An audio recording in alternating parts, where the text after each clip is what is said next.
First, speak with Ranvi. She has more than one task for you here. Apart from growing this settlement, you must seek alliances as well. We cannot pacify England with so few friends. Sigurd Stribornson, 873.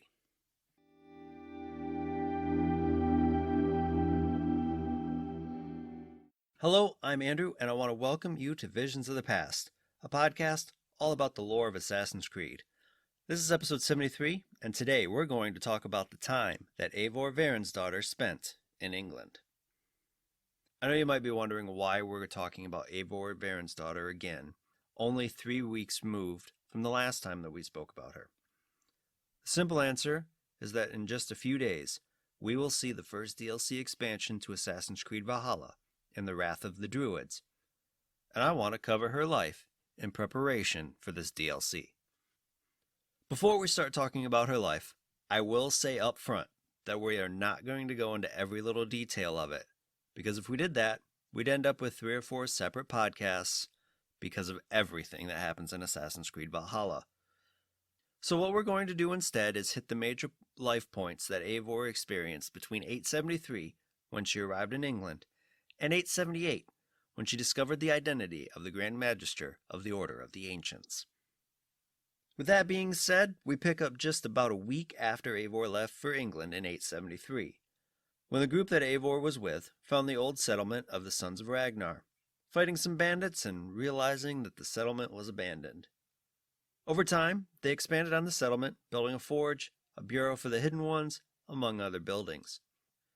While finding out that Eivor and Ubba Ragnarsson were in Repton, Sigurd left to meet them, leaving Eivor in charge of the settlement, asking her to do some work for Ranvi and to meet him in Repton.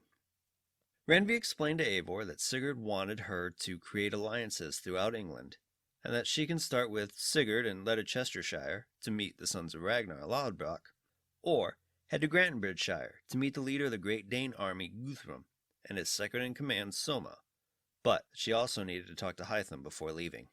When talking to Hytham, Eivor was told that the order that Kjotve the Cruel belonged to, the Order of the Ancients, has members in London, Jorvik, and Winchester, the largest cities in England. And after building the bureau, Hytham asked Eivor to eradicate the Order's presence within London, as it will make her goal of finding alliances easier. After agreeing, Hytham showed Eivor how to do a leap of faith, while trying to get her to understand a little bit about the Hidden Ones.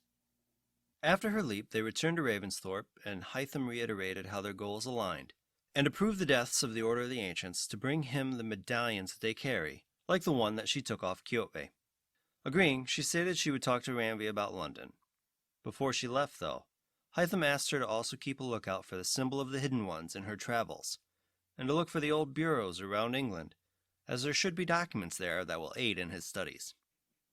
After getting all of this information, Eivor headed off to help Soma in Grantonbridgeshire, to find that they lost their stronghold in Grantonbridge because of a traitor and a member of the Order of Ancients named Wigmund.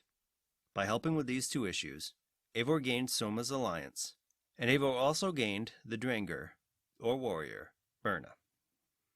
When in Leicestershire, Eivor met Ubba and Eivor Ragnarsson, and with Sigurd, helped them place Ceolwulf on the throne. Eventually, they did succeed in removing King Burgred, and exiled him to Rome, gaining the allegiance of the newly crowned king Ceolwulf, and agreeing to house his son Ceolbert for a while. After getting back to Ravensthorpe, the name for the settlement that Eivor now calls home, she told the residents of what had happened in Grantonbridgeshire and Leicestershire, only to have the feast interrupted by Dag, feeling that Eivor was insulting Sigurd with her story, and that she plans to take the leadership of the clan from him. Before the conversation went too far, though, a group of Danes attacked Ravensthorpe, and the citizens were able to repel the attack, though they did not get any information about why when they captured one raider. After this, Eivor headed to East Anglia to help Fenrir to find a successor to the slain King Edmund. Eivor eventually helped Oswald grow to be that king by helping him be respected by his bride-to-be, Valdis's, brothers, Balther and Broder, and also remove Valdis's previous husband, Rued. During Eivor's time in London, she helped the city's two reeves, or local sheriffs, Stowe and Erke, investigate the murder of Governor Triger, and eventually remove 3 members of the Order of Ancients from power within the city. Eivor's next stop was to rejoin Sigurd in Oxenfordshire, where here he was attempting to install a thane by the name of Giedric as elderman in exchange for his oath of friendship. After some time in the Shire, Eivor found out that Sigurd was with Basim ibn Ishak, a hidden one who had came with them from Norway, and they were looking for a paladin by the name of Folke, who was being held for heresy by Lady Eowyn. Conflict brews between Eivor and Sigurd, because Eivor didn't understand what Sigurd and Basim wanted with Folke, and was worried about going against the word that she gave Giedric. Eventually, the group with Giedric assaulted Lady Eowyn's stronghold of Sinebell Castle, looking for what Folke called the Saga Stone that Ragnar Lodbrok brought to England from Norway. After the battle, Lady Eowyn was taken from power, and Giedric agreed to the alliance with Eivor. And inside the castle, though, Eivor, Sigurd, Basim, and Folke had a conversation about the stone and what it is that Sigurd sees in the stone. This conversation, along with the visions that Sigurd had of him being born from the gods, solidified in him that he was something more than a normal man. At this point, Giedric came into the room, informing them that King Alfred's arrived from Wessex to reinforce Lady Eowyn. Sigurd decided the best way to deal with Alfred's arrival was to call for a parley. In this parley, it was agreed that each side would take the other's best warrior to keep the peace. But just before Sigurd announced that Basim would go with Alfred, Folke spoke up and convinced Alfred that the only person they should take is Sigurd. Alfred agreed, and then also, under Folke's recommendation, allowed for her to be in charge of his care. Sigurd agreed, and when the parley separated, Basim told Eivor that he would tell Folke and Sigurd, and that he would inform her when he had information on where they ended up. While waiting for Basim's report, Eivor headed to Shropshire to help Ceolbert and Ivar negotiate a peace with Rhodri, the king of the Britons. When Eivor met Ceolbert and Ivar, she found that King Ceolwulf intended to make Ceolbert the new ealdorman of Shropshire. But before that could happen, the Shire was being represented by Bishop Deorlof. The talks eventually break down because Eivor killed King Rhodri's brother, and they had some very poor past history. Eventually, a peace was signed, but Eivor found Ceolbert dying. Making it back to Westbury, Ceolbert finally passed, and Ivar called for war. This led to an assault on Custrow Castle, after which Ivor and Eivor took King Rhodri to Manstone Rock, where Ivar performed the Blood Eagle on him before his death, and then hung him up for all to see. Before Eivor could leave, though, Ivar challenged her to a holmgang, a one-on-one fight to the death. Eivor initially declined, but changed her mind when Ivar admitted to being the one who killed Ceolbert. When Eivor returned to Quatford to tell Deorlof what happened, she found that Ubba, Ivar's brother, was there as well. She told them both what had happened, included how Ivar fell to Eivor. Eventually, Eivor learned that while King Ceolwulf was grieved at the loss, he made Deorlof the ealdorman of Shropshire, and that there would be an alliance with Ravensthorpe, as long as Deorlof lived. When Eivor returned to Ravensthorpe to give Randvi the news, she received information that Sigurd was in Kent, and set off to find Basim there. In Kent, Basim found an abbot by the name of Ceolbert, who would help them with information on Folke's location. But first, he required them to find out who King Alfred ordered to be the next ealdorman of Kent. After capturing the next ealdorman, Eivor and Basim went to meet Ceolbert at St. Hadrian's Priory. Here, they found out that Folke had killed Ceolbert, and after a conversation where Folke explained that she believes Sigurd is more than a normal man, she left and ordered the guards to kill them and take them to her sanctum in Canterbury. The pair was able to escape, though, and headed straight to Canterbury. But when they got there, all they found was Sigurd's arm beneath Canterbury Cathedral, along with information leading to Portchester Castle. While Basim went to scout the castle, Eivor returned to Randvi to tell her what had happened with the intent to storm the castle with all of her allies when the time came. During her time at Ravensthorpe, though, Dag was tired of the way that she had been since Sigurd left, and challenged her to a battle for the leadership of the clan until Sigurd's return. This battle to the death ended up being won by Eivor, and when it was done, she told everyone that Sigurd is being held against his will, and that she will not rest until he returns.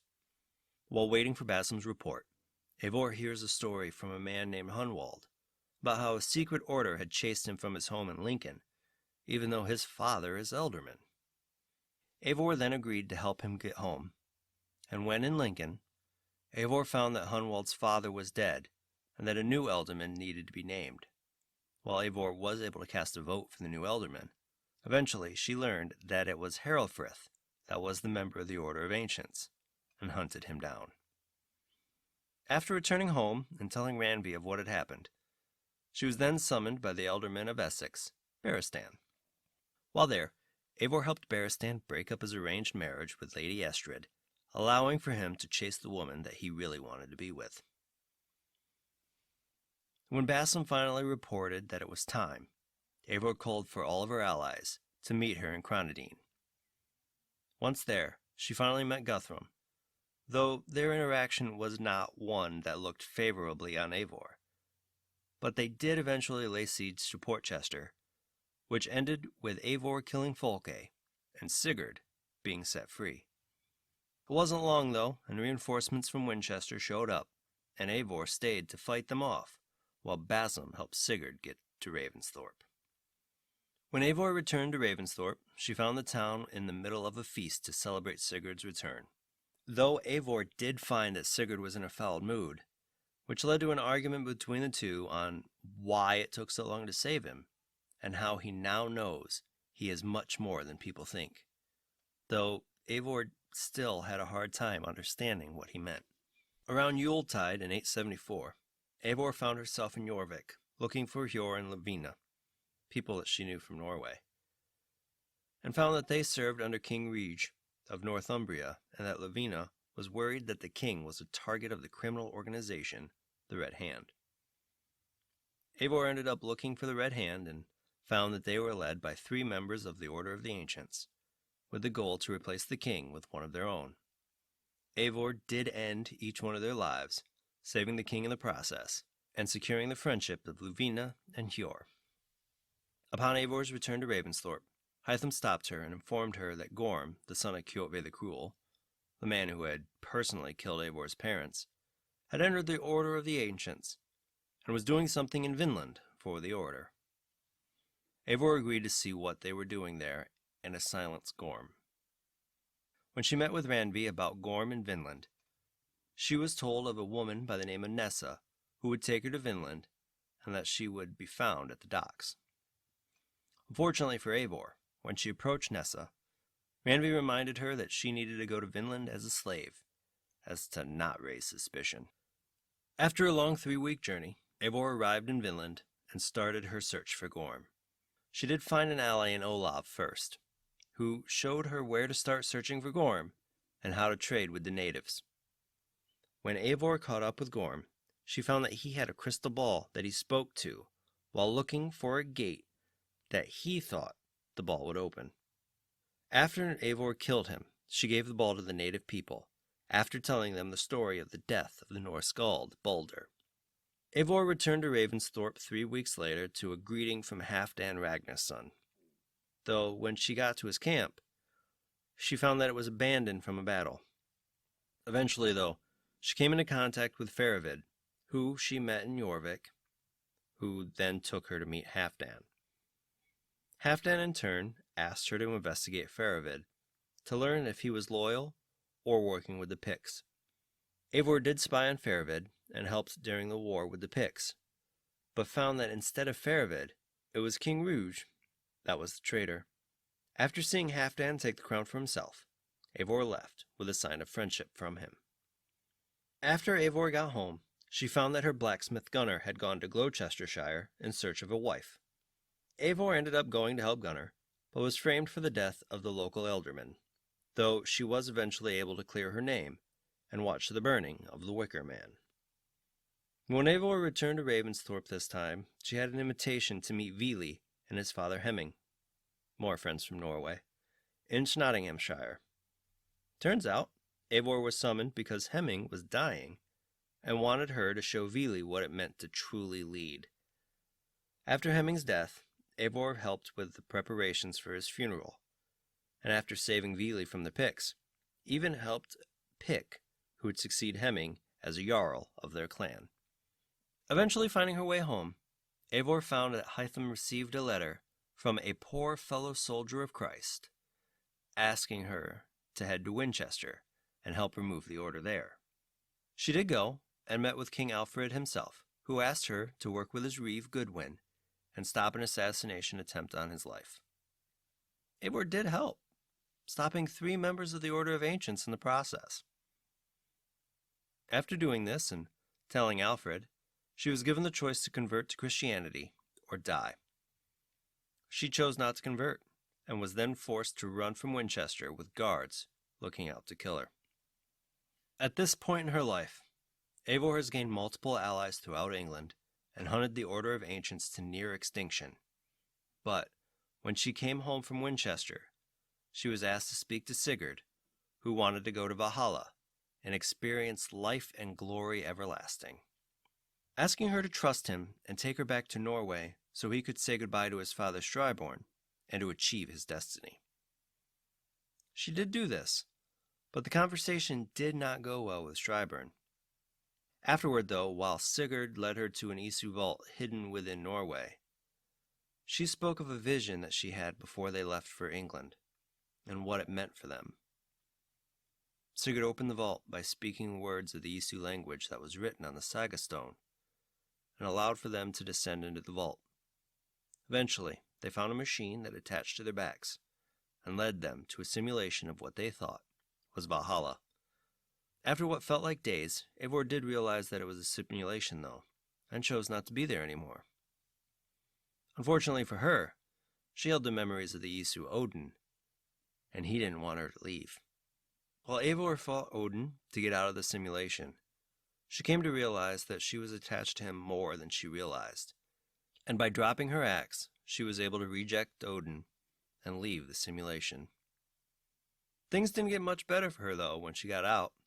She found out that Basim had followed them and now held Sigurd by knife point, stating that he had been looking for Eivor a long time to be able to extract his revenge.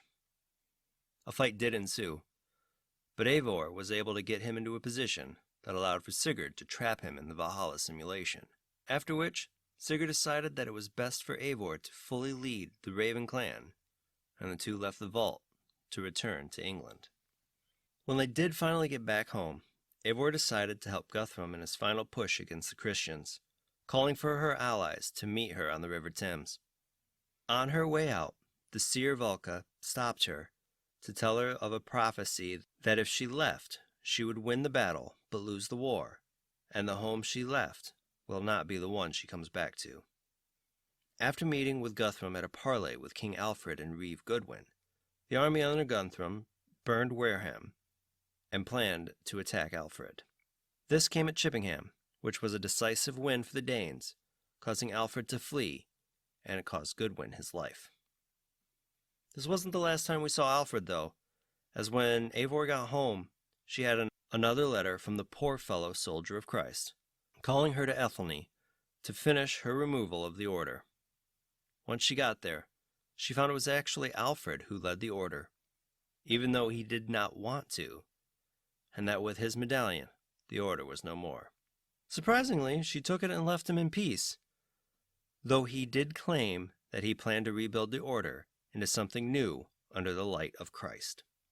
He did offer her the key to his study in Winchester, though, telling her that she would find out more answers about him and the order there. This interaction with Alfred happened sometime around 878. Though most of the order of Eivor's life is uncertain, it seems to me that so much of what we spoke about happened early in her time in England, But because of the animus that Layla is using to view Eivor's life doesn't give us the years these events take place, we have to estimate based on the historical moments that we see and when they are known to take place. The TLDR of Eivor's life is like this. She took the life of 45 members of the Order of Ancients, learned that she was the reincarnation of Odin as Sigurd was that of Tyr, and made many, many friends all across England. If we're honest about what we've seen of Eivor's life, it's just too much for one game. As can be seen by some areas here that are full of details and others that are sparse, there's a lot of filler in her life just to keep people playing the game. And that's not even counting the side missions and hunting of treasures and raiding. Personally, I did 100% Valhalla, somewhere right around the 175-hour mark, while I know people who have spent closer to the 600-hour mark in the game while still enjoying it.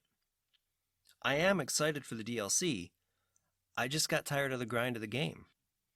There is some interesting points within the story that kept me invested, the story of the sages and Alfred leading the Order, not to mention the little mentions of the future DLC, like some documents that hint to what's going on in France and Ireland, and some people that we could see again. Personally, I can't wait to get my hands on the Wrath of the Druids in just a few days. But what about you? Are you ready for the DLC? Let me know over on Twitter at visions_AC. Thank you for joining me today. Be sure to tune in every Tuesday for new episodes. If you love stories about Assassin's Creed lore, please subscribe and tell your friends about this podcast. If you have any questions about Assassin's Creed or topics you'd like me to cover, please feel free to hit me up on Twitter and Instagram at visions_AC, and you can find those links in the show notes below. Until next time, my assassin friends, make sure to follow the Creed, and to those Templars listening, may the Father of Understanding guide you.